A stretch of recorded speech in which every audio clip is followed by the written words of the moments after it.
அம்மா என் முகவரி நீ அம்மா. ஹாய் ஃப்ரெண்ட்ஸ், ஹெல்த்தியான ரெசிபி பார்த்துடலாமா? இது நீங்கள் பசங்களுக்கு பிரேக்ஃபாஸ்ட்டு கூட செஞ்சு கொடுக்கலாம். ஸ்கூலுக்கு கொடுத்து அனுப்பலனாலும் இது வீட்டில் வச்சு சாப்பிட கொடுத்து விடுங்க. இது அம்மாவோட ரெசிபி.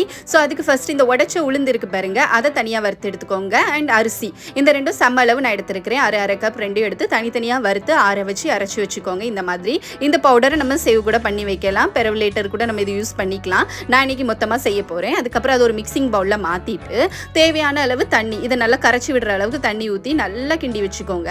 அதுக்கப்புறம் இது கூடவே கொஞ்சமாக உப்பு, கொஞ்சமாக நாட்டு சக்கரை, அவ்வளோதான். இதுக்கப்புறம் நான் இதில் நட்ஸும் எதுவும் சேர்க்க போகிறதில்ல. இதில் நெய் கூட சேர்க்கலாம், ஏலக்காய் சேர்க்கலாம், பட் நான் எதுவுமே சேர்க்க போகிறதில்ல. சும்மா ஹெல்த்தியாக அப்படியே சாப்பிட போகிறோம்.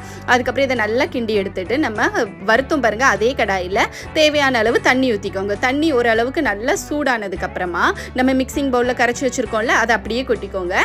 கொட்டிட்டு இதை நல்லா கிண்டி விடுங்க. இது கட்டியெல்லாம் பிடிக்காது அண்ட் உடனே ரெடி ஆயிரும். ஸோ நம்ம அப்படியே கைவிடாமல் கிண்டிட்டு இருந்தாலே போதும், டக்குன்னு ரெடி ஆயிரும். இது பசங்களுக்கு கண்டிப்பாக சின்ன வயசுலேருந்தே கொடுத்து பழக்கிடுங்க. இது ரொம்பவே ஹெல்தி. ஈவன் லேடிஸ்க்கு இது ரொம்ப ரொம்ப ரொம்ப ஹெல்தி. முதுகு வலியெல்லாம் வராமல் இருக்கும். இது நல்லா இந்த மாதிரி கொதிச்சு ரெடியானதுக்கு அப்புறமா இது கூட நம்ம தேங்காய் துருவல் நான் ஒரு கைப்பிடி அளவுக்கு சேர்த்துருக்கேன். அவ்வளோதான். இது எல்லாத்தையும் நல்லா கிண்டி எடுத்து இறக்கி கொடுங்க.